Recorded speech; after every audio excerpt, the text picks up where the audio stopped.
ভূমির তরে কত ব্যথা অন্তরে বাজে আমার। ব্যথা? না না, কোনো ব্যথা নাই আমার। স্বয়ং ব্যথা হারে সম্মুখে তো যার, কোনো ব্যথা তার পারে না থাকিতে। প্রভু প্রভু মিথে রাজা, কি হয়েছে? ইন্দ্রজিতের সঙ্গে যুদ্ধে আমাদের সৈন্যরা অতিষ্ঠ হয়ে উঠেছে। প্রাণপণ যুদ্ধ করে তাকে কেউ হারাতে পারছে না। হ্যাঁ প্রভু, আমিও তার সঙ্গে যুদ্ধ করছিলাম, কিন্তু আমার হাত থেকে বেরিয়ে গিয়ে কি করে ঠাকুর লক্ষণকে আক্রমণ করলো আমি কিছু বুঝতে পারলাম না। বলে মিত্র সুগ্রীব আর লক্ষণ কোথায়? তারা অনেক আগে যুদ্ধে জ্ঞান হারিয়েছে। জ্ঞান হারিয়েছে? হ্যাঁ, শুধু তাই নয় প্রভু, ইন্দ্রজিতের সঙ্গে যুদ্ধে আমাদের অনেক সৈন্য ক্ষত বিখ্যাত হয়েছে। এখন ইন্দ্রজিতের একমাত্র উদ্দেশ্য শিবিরে প্রবেশ করে রাজভ্রাতা বিভীষণকে বন্দী করা। ইন্দ্রজিৎ আমাকে বন্দী করতে চায়? তুমি নিশ্চিন্ত থাকো শাখা, ক্ষত্রিয় সন্তান আমি, সূর্য বংশধর। একদিন যাকে বন্ধুরূপে বুকে টেনে নিয়েছি, প্রাণ থাকতে তার গায়ে আমি কাটার আঁচড় লাগতে দেব না।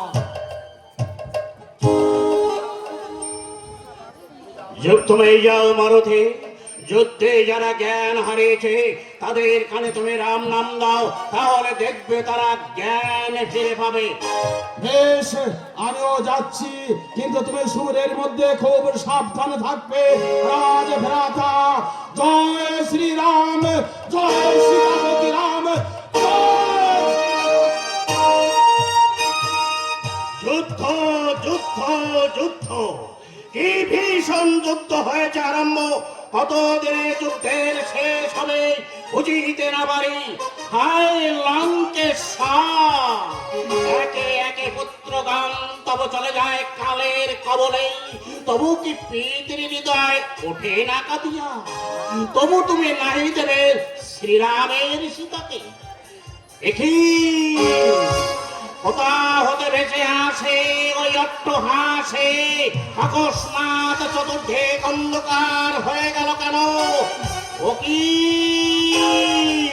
শূন্য হতে ছুটে আসে লক্ষ লক্ষ বিষধর সাপ? তবে কি ইন্দ্রজিৎ? মিথে রাজা সর্বনাশ হয়েছে আজকে। শ্রীরামের সাথে যুদ্ধে ইন্দ্রজিৎ পরাজিত হয়ে লুকায় ওই মেঘের আড়ালে সীতা হতে নাগ পাশবান ছাড়ি শ্রীরাম লক্ষণের সাথে বন্দী করিয়াছে বানর সৈন্যরে। সে কি বন্দী করেছে বানর সৈন্যরে? হ্যাঁ, শুধু তুমি ছিলে শিবিরের মধ্যে, তাই হও নাই বন্দী।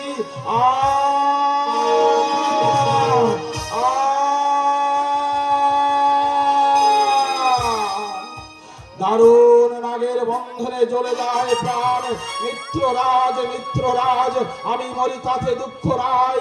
শুধু যে কোনো প্রকারে বাঁচিয়ে যাও তুমি, প্রভু ঠাকুর আর লক্ষণ রে, প্রভু ঠাকুর আর লক্ষণ। নয় শুধু রাম আর লক্ষণ, এখনই বিপদ মুক্ত হবে সকলে। ভয় নাই প্রভু, এখনো তোমার সেবক ঘর শত্রু বিভীষণ রয়েছে জীবিত। মোর যুক্তি মতো তোমার পরম ভক্ত গরুড়ে করো আহ্বান, মুহূর্তের মধ্যে মুক্ত হবে সবে নাগ পাশ হতে।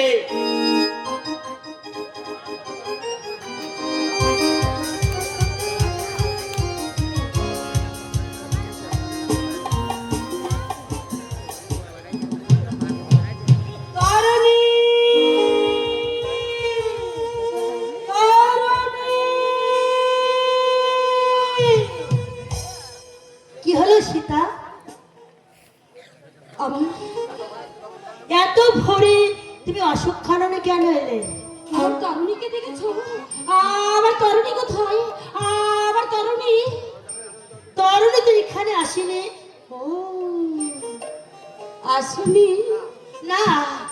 কেন, কি হয়েছে তরুণী? আর তোমাকে দেখে চঞ্চল মনে হচ্ছে কেন?